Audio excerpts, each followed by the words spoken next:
Well, my sincerest apologies. Yet another sunny day. This is getting tiring. There's been like 320 of them in the last 365 days. I don't know, it's wearing me out.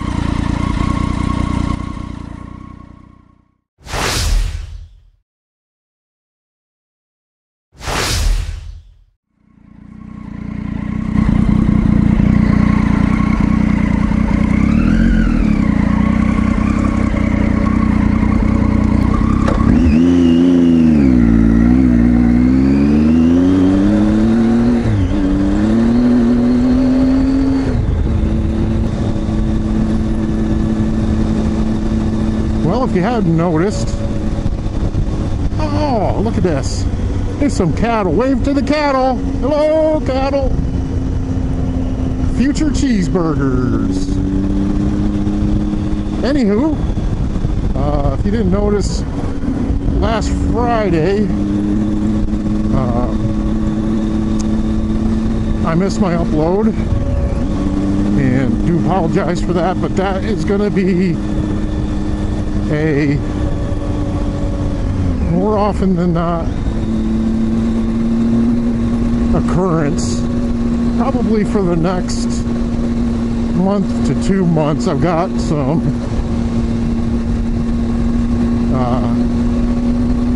life-changing things going on, and it's not bad or weird life-changing things. It's just making some moves around, and hopefully everything will work out for the better, and get those squared away. I need to focus on work and getting my obligations done, so bear with me for a couple of months. I was sure blessed to make it through the year in Tucson and not miss an upload. I'm just out of buffer and other content.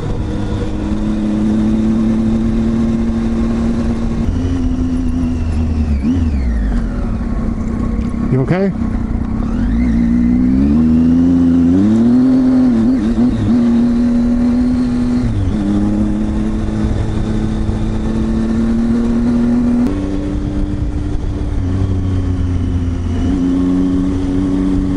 Well, today's mission is, well, we get a quick ride in, but also to test out some new gear on me and the bike. Whoa.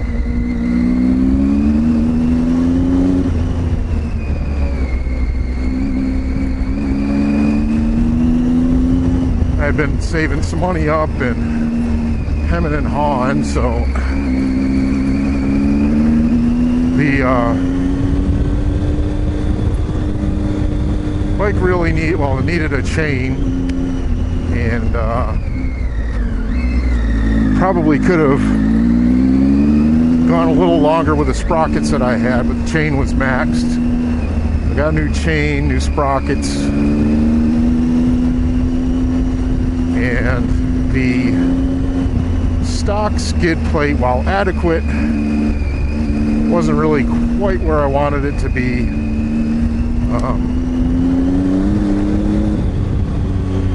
And I needed some radiator protection.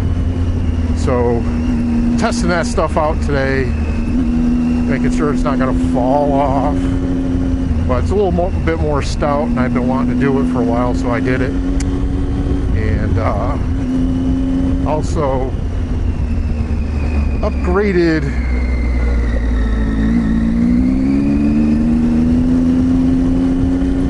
my personal protection equipment.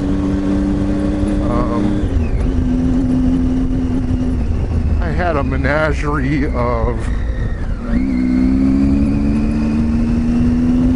different levels of jacket and pants and stuff like that, and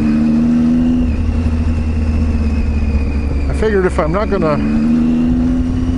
get premium gear, I might as well grab it now because probably won't mean much in 10 years, so now's the time while I can still enjoy it.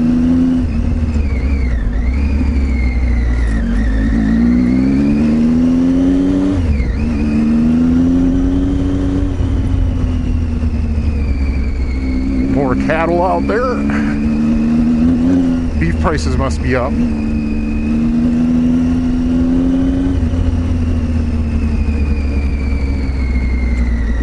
So also I just my transitions jacket was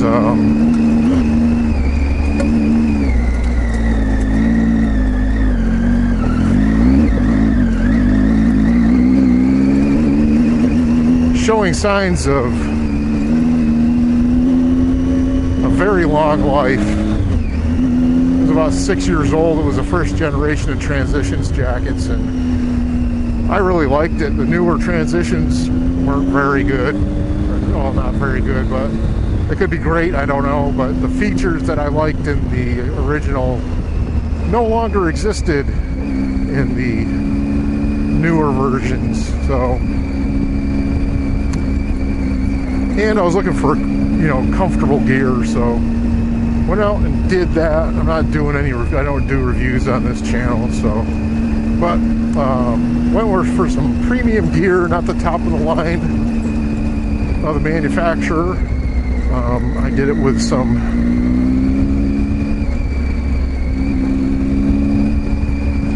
things I wanted to be cognizant of, comfort, and am I realistically going to ride around the planet, and my actual riding conditions.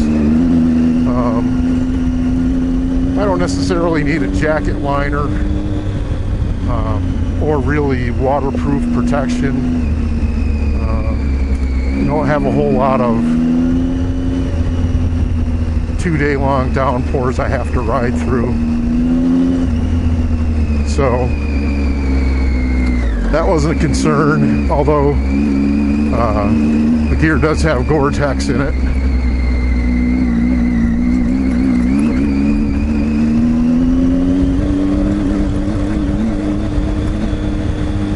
And they don't have liners or anything like that, but they're comfortable for off-road use and definitely comfortable for on-road use. And they have D3O armor in them, so that's kind of better, I think, than the foam pads that you get in most other stuff. So kind of thinking about, my own protection and stuff like that. So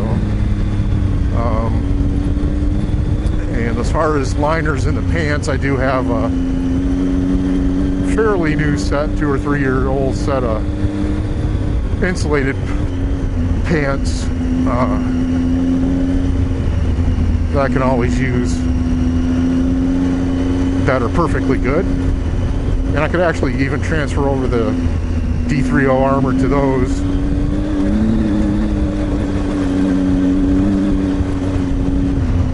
But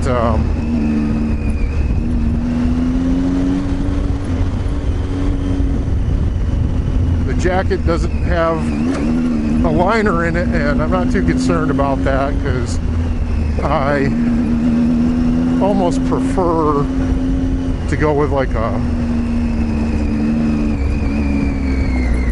polar fleece type stuff that's easier to remove. Wow, this got washed out.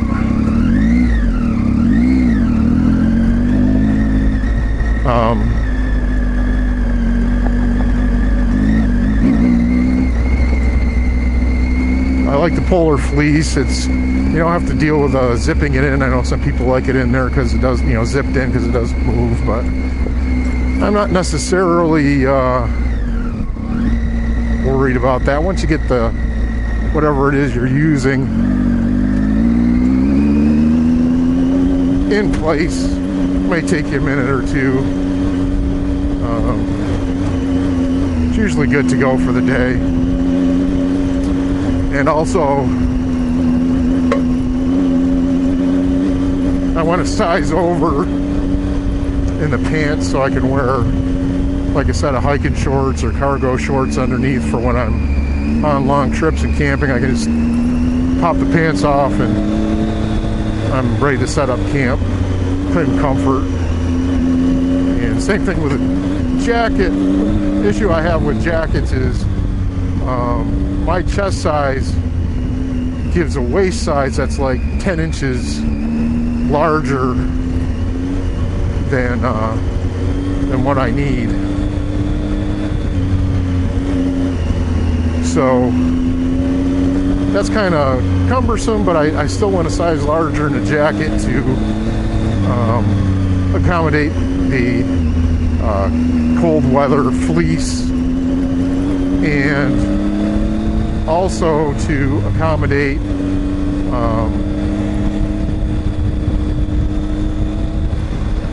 a shoulder holster rig if I want to wear that, or I could even wear a fanny pack or something like that underneath the jacket.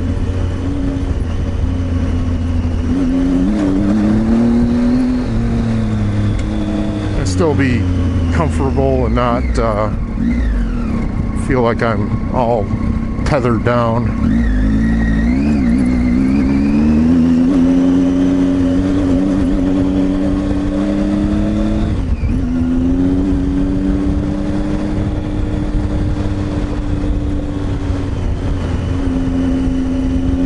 Anywho, I ended up with using, I know people are going to ask, so, and like I said, I'm not doing a review on them, but I got the Climb Carlsbad jacket and pants, which, I mean, I've been on this bike for about an hour and a half now, and I got to say that I feel like riding around in your jammies.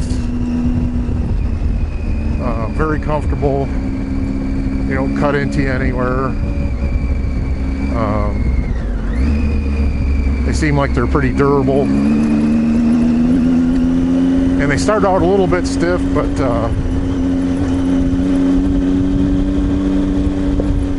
they're breaking in. And it's kind of, I don't hate new gear, but I don't like wearing new gear because it's all nice, new, and clean, and you get confused with those guys that never leave the pavement. And well, I try to keep my gear in good shape. What we got going on here? I try to keep my gear in good shape. I like a nice, good coating of terra firma on them.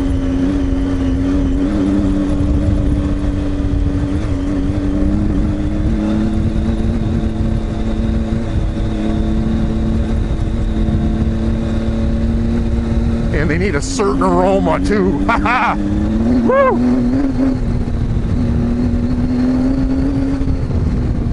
It's a fun little hill climb.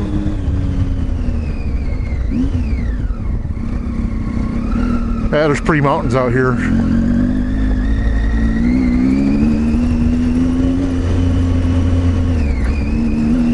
And I don't have it out yet because I need to get it wired and yada yada yada. But I picked up, I didn't go so high end with the helmet. Man, I looked, I couldn't break loose $700, $600, $500 for a helmet. Where clothing gear seems to be, doesn't have the regulation that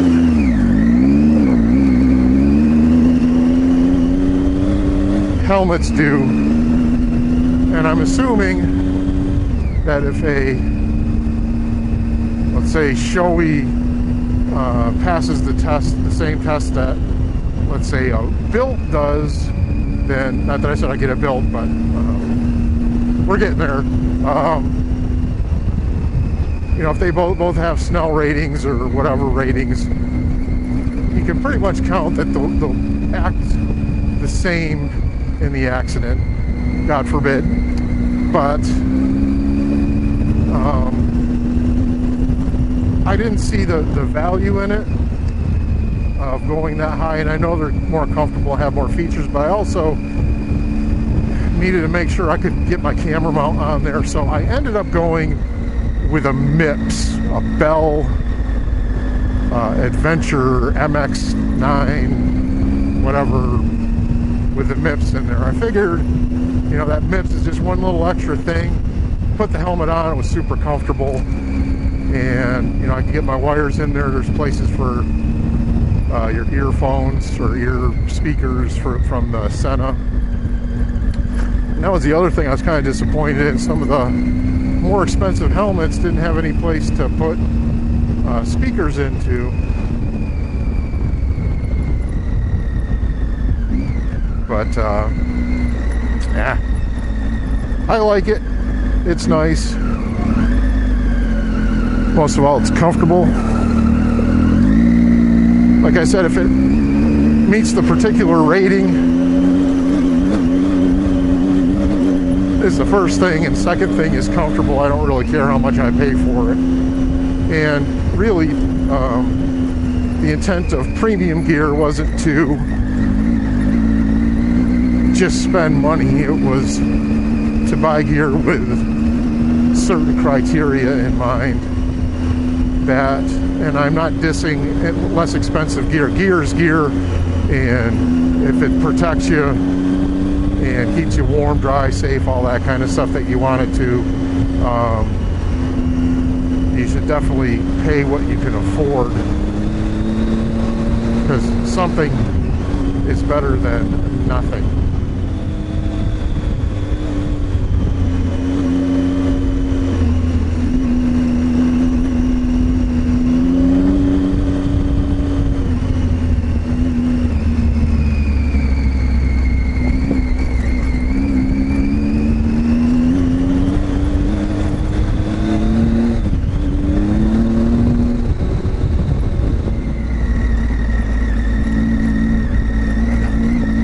Well, we haven't had a terribly rainy winter, and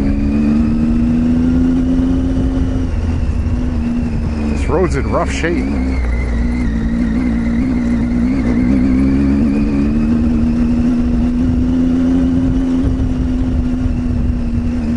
Can't say people haven't been out here, because I can see tire tracks.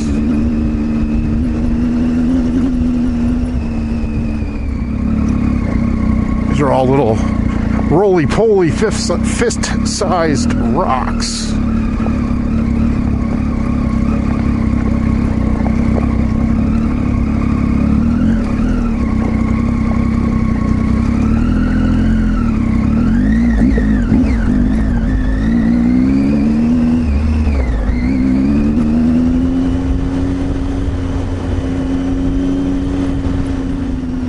Yeah, we're gonna head up to really nice viewpoint up the top here.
It's all pea gravelly up here.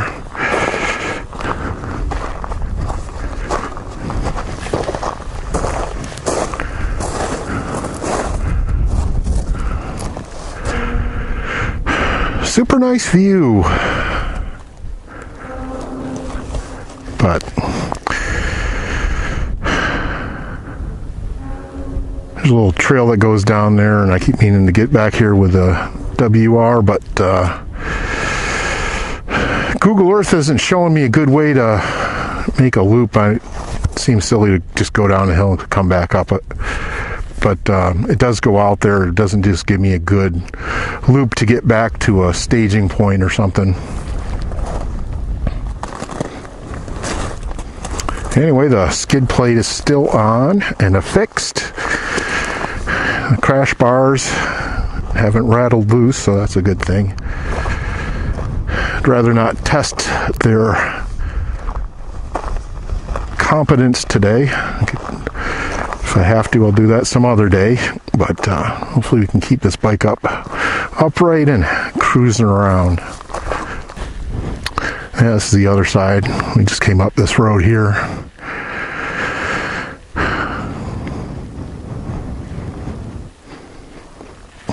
Well, we'll make a decision here whether we just go back down and go back home the way we came, or maybe head over to Aguila, a little rinky-dink town, agricultural town, whistle stop, however you want to put it.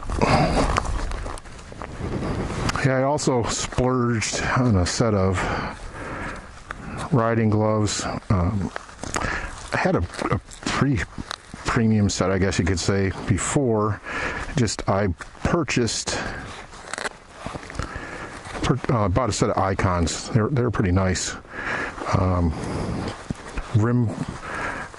Rimfire 1000s or some foolish thing like that, and they ended up being giant. So trying to get these things broken, but yeah, these rivets seem to be pretty nice. I like the way they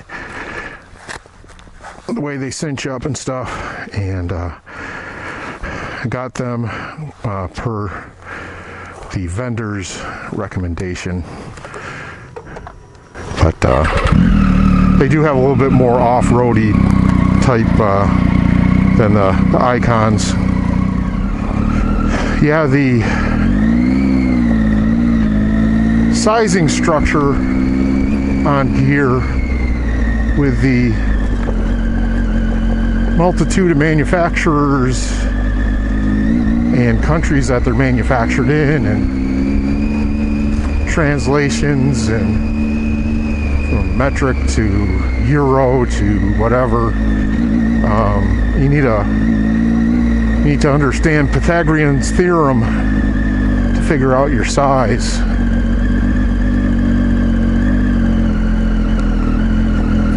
I think I got it nailed pretty good. I think these gloves are just a touch tight, but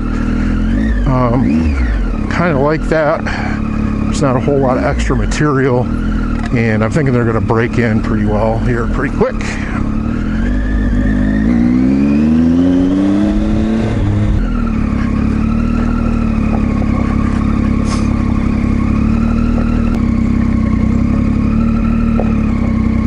This very soon is going to be no longer passable.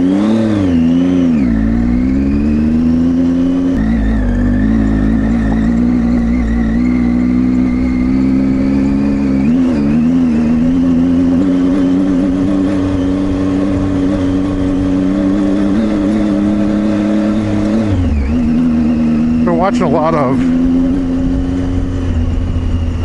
Tiger Rodder videos. I watch a lot of YouTube anyway, you guys probably know that, and I see a lot of them leave their electronics on, and I've in a greater capacity I've seen more people with adventure bikes leave their electronics on, when the first blush on a lot of that stuff was turning it off-road.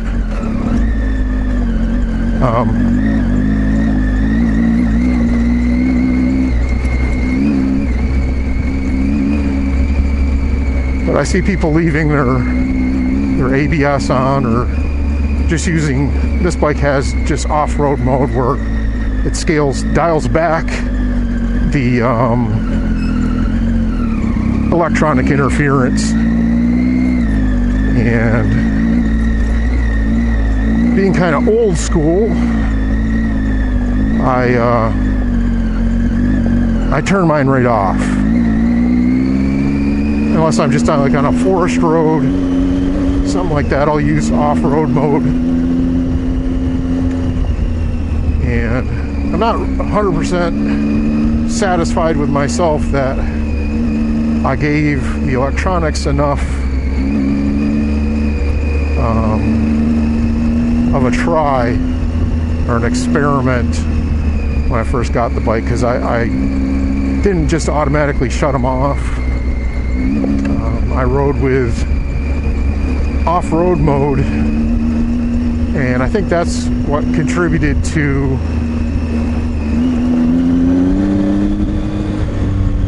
burning out the first clutch that was in this bike. Trying to keep the bike rolling, and I mean, this was really deep sand, and it was a little longer than I had anticipated. It was probably like 4 or 5 miles of quite deep sand, and if you haven't ridden sand, you kind of have to get the bike on top of it and get that rear wheel rotating. And if the rear wheel's rotating out of sequence, the traction control kicks in, which does not help you. So you end up using more clutch to keep the bike rolling and floating. And I think that was a disaster. But I should probably play with the electronics a little bit more, give them another chance. Well, we're gonna attempt to go out through Aguila, snake our way out through here, see if we just keep making progress, and as long as it doesn't get too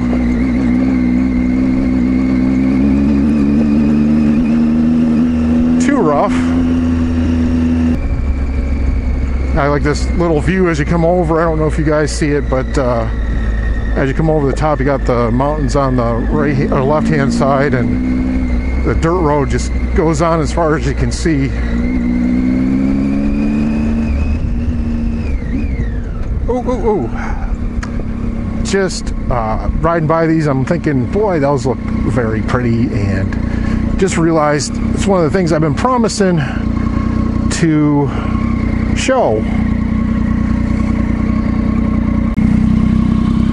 These are the Ocotillos that I had been mentioning, and while they don't have the leaves on them, they are in bloom. Let's see if I can reach one here without, I don't want to break it. You see that? Really pretty orange blossoms. I don't know if you would really call that a flower, but that's what they look like when they bloom.